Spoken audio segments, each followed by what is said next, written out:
കേരളത്തിൽ അടുത്ത കാലത്തായി ബ്ലാക്ക് മാജിക് അഥവാ ദുർമന്ത്രവാദം നടത്തുന്ന സംഘങ്ങൾ ശക്തിപ്പെടുകയാണോ എന്ന് അടുത്ത കാലത്തുണ്ടായ ചില സംഭവങ്ങൾ കാണുമ്പോൾ തോന്നുന്നുണ്ട്.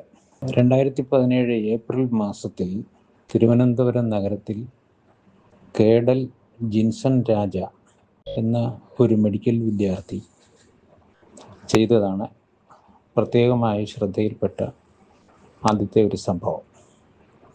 ഇയാൾ തൻ്റെ മാതാപിതാക്കൾ ഉൾപ്പെടെ 4 പേരെ വീട്ടിൽ വെച്ച് കൊലപ്പെടുത്തിയ ഒരു സംഭവം ഉണ്ടായി.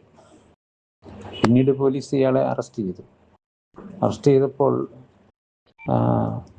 താൻ ഒരു സാത്താൻ ആരാധകനാണെന്നും ആസ്ട്രൽ പ്രൊജക്ഷൻ എന്നുള്ള ഒരു വിദ്യ താൻ പഠിച്ചിട്ടുണ്ടെന്നും അത് പരീക്ഷിക്കുകയായിരുന്നുവെന്നാണ് അയാൾ പോലീസിനോട് വെളിപ്പെടുത്തിയത്. പിന്നീട് പോലീസിൻ്റെ അന്വേഷണത്തിൽ ഇയാൾക്ക് മാനസികമായിട്ട് ചില അസ്വസ്ഥതകൾ ഉണ്ടായെന്നും രോഗത്തിന് ചികിത്സ ചെയ്യേണ്ടത് ആവശ്യമാണെന്നും അവർ കണ്ടെത്തുകയുണ്ടായി. ആ കേസിൻ്റെ വിചാരണ പൂർത്തിയായിട്ടില്ല.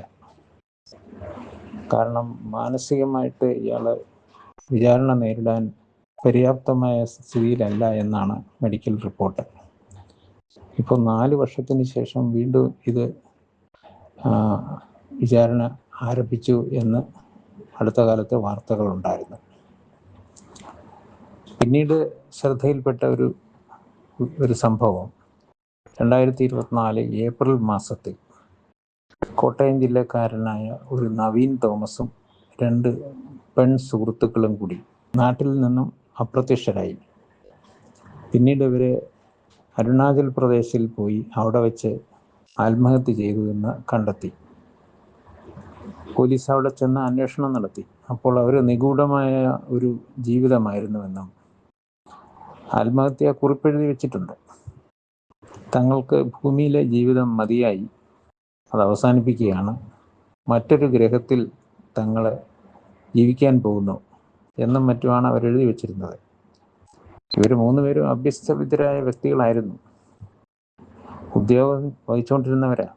അത് രാജിവെച്ചിട്ടാണ് ഈ മാതിരിയുള്ള കാര്യങ്ങൾക്ക് വേണ്ടി അവർ പോയത്. പിന്നീട് അവരുടെ സുഹൃത്തുക്കൾ കണ്ടെത്തി 3 പേരും ബ്ലാക്ക് മാജിക്കും മറ്റ് നിഗൂഢമായ വിദ്യകളും പഠിച്ചിരുന്നുവെന്നും അതിലൊക്കെയായിരുന്നു അവരുടെ താല്പര്യമെന്നും മനസ്സിലായി. 2024 ഡിസംബറിൽ കാസർഗോഡ് ജില്ലയിൽ മറ്റൊരു കൊലപാതകമുണ്ടായി. വ്യവസായിയായിരുന്ന അബ്ദുൾ ഗഫൂർ എന്ന ധനികനിൽ നിന്നും ഏതാണ്ട് 600 പവൻ സ്വർണം തട്ടിയെടുത്ത ശേഷം അയാളെ കൊലപ്പെടുത്തിയ എന്നാണ് പോലീസ് അന്വേഷണത്തിൽ കണ്ടെത്തിയത്. അതിൻ്റെ പിന്നിൽ ഷമീമ എന്നൊരു 38 വയസ്സുള്ള ഒരു സ്ത്രീയും അവരുടെ ഭർത്താവും ചില സുഹൃത്തുക്കളും ഉണ്ടായിരുന്നു. ഷമീമയെ വിളിക്കുന്നത് ജിന്നുമ്മ എന്നാണ്. വലിയ മന്ത്രവാദിനിയാണെന്നാണ് നാട്ടിൽ അറിയപ്പെടുന്നത്. ഇങ്ങനെ ഒരു സംഭവം ഉണ്ടായി. ഏതാനും ആഴ്ചകൾക്ക് മുമ്പാണ് 2025 ഫെബ്രുവരി മാസത്തിൽ തിരുവനന്തപുരം ജില്ലയിലെ വെള്ളറട എന്ന സ്ഥലത്ത് ഒരു കൊലപാതകമുണ്ടായി. പ്രജിൻ എന്നുള്ള ഒരു വ്യക്തിയാണ്, 28 വയസ്സുകാരൻ, തൻ്റെ അച്ഛൻ ജോസിനെ വെട്ടിക്കൊലപ്പെടുത്തി. സ്വന്തം വീട്ടിൽ വെച്ചാണ് സംഭവം നടന്നത്.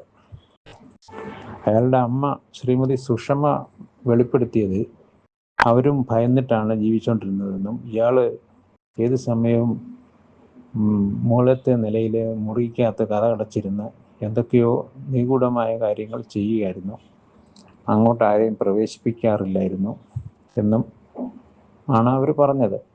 പിന്നീട് പോലീസിൻ്റെ അന്വേഷണത്തിൽ ആ മുറിക്കകത്ത് വിചിത്രമായ ചില ചിത്രങ്ങളും മറ്റും കണ്ടു. പ്രത്യേകമായി തയ്യാറാക്കിയ ഒരു മഴു അവിടെ കണ്ടു.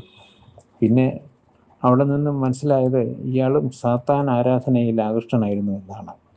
എറണാകുളത്ത് സിനിമ പഠിക്കാൻ വേണ്ടി ഏതോ ഒരു സ്ഥാപനത്തിൽ ചേർന്നതായും അതിനുശേഷമാണ് ഇങ്ങനത്തെ സംഭവങ്ങളിൽ അയാൾക്ക് താല്പര്യമുണ്ടായെന്നുമാണ് അമ്മ വെളിപ്പെടുത്തിയത്. അപ്പോൾ ഇതെല്ലാം ചേർത്ത് വായിക്കുമ്പോൾ കേരളത്തിലെ സാത്താൻ ആരാധനയും ദുർമന്ത്രവാദവും ഒക്കെ വർദ്ധിച്ചു വരികയാണോ എന്ന് തോന്നുന്നുണ്ട്. ആത്മഹത്യകളെ സംബന്ധിച്ചും ഈ ഒരു സംശയം നിലനിൽക്കുന്നു.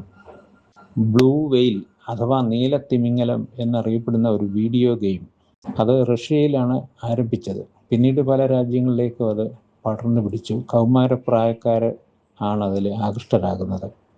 ചില കാര്യങ്ങൾ ചെയ്യാനായിട്ട് ചലഞ്ച് ചെയ്യുക. ആ ചലഞ്ച് ചെയ്താൽ ഒന്ന് സ്വീകരിച്ചു, അത് ചെയ്തു കഴിഞ്ഞാൽ ഉടനെ അടുത്ത ചലഞ്ച് വരും. ആദ്യം വളരെ ലഘുവായിട്ടുള്ള കാര്യങ്ങളാണ്. അർദ്ധരാത്രി എഴുന്നേറ്റ് വീടിന് പുറത്ത് നടക്കുക, ഇങ്ങനെയൊക്കെയുള്ള ചില കാര്യങ്ങളാണ് ചെയ്യാൻ പറയുന്നത്. ഏതോ അജ്ഞാത കേന്ദ്രത്തിൽ നിന്നാണ് നിർദ്ദേശങ്ങൾ വരുന്നത്. അത് ചെയ്യുന്നു, ഉടനെ അടുത്ത ടാസ്ക് കൊടുക്കുകയാണ്. അങ്ങനെ പല കാര്യങ്ങളും ചെയ്യിച്ച് അവസാനം കുറ്റകൃത്യങ്ങളിലേക്ക് അവരെ പ്രേരിപ്പിക്കുന്നു. ഒടുവിൽ സ്വന്തമായിട്ട് ജീവിതം അവസാനിപ്പിക്കുക എന്ന നിർദ്ദേശവും കൊടുക്കാറുണ്ട്. അങ്ങനെ പല രാജ്യങ്ങളിലും ഈ നീലത്തിമിംഗലം എന്ന വീഡിയോ ഗെയിം നിരോധിച്ചു. ഇന്ത്യയിലും നിരോധിച്ചതായിട്ടാണ് അറിവ്.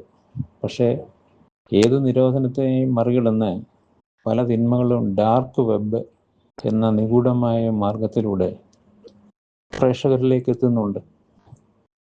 കേരളത്തിൽ അടുത്ത കാലത്തായിട്ട് ചെറുപ്പക്കാരുടെ ഇടയിൽ വർദ്ധിച്ചു വരുന്ന കുറ്റകൃത്യങ്ങൾ, കുറ്റവാസന, മയക്കുമരുന്നിൻ്റെ വ്യാപകമായ ഉപയോഗം, ഇതൊക്കെ ബ്ലാക്ക് മാജിക്ക്, അതുപോലെയുള്ള നിഗൂഢമായ തന്ത്രവിദ്യകൾ, അത് നൽകുന്ന ആകർഷണം, ഇതൊക്കെ ആയിട്ട് ബന്ധമുണ്ടോ എന്ന് സംശയിക്കേണ്ടിയിരിക്കുന്നു.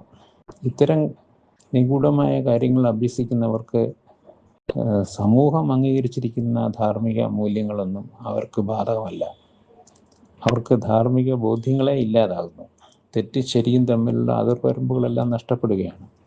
അപ്പോൾ അതുകൊണ്ട് കുറ്റകൃത്യങ്ങൾ ചെയ്യുന്നതിൽ അവർക്ക് തെറ്റ് തോന്നുന്നില്ല. ഈയിടെ ഒരാൾ മലപ്പുറം ജില്ലയിലല്ലേ അമ്മയെ വെട്ടിക്കൊന്നിട്ട് എന്നെ ജനിപ്പിച്ചതിനുള്ള ശിക്ഷയാണിത് എന്ന് പരസ്യമായിട്ട് പറഞ്ഞു.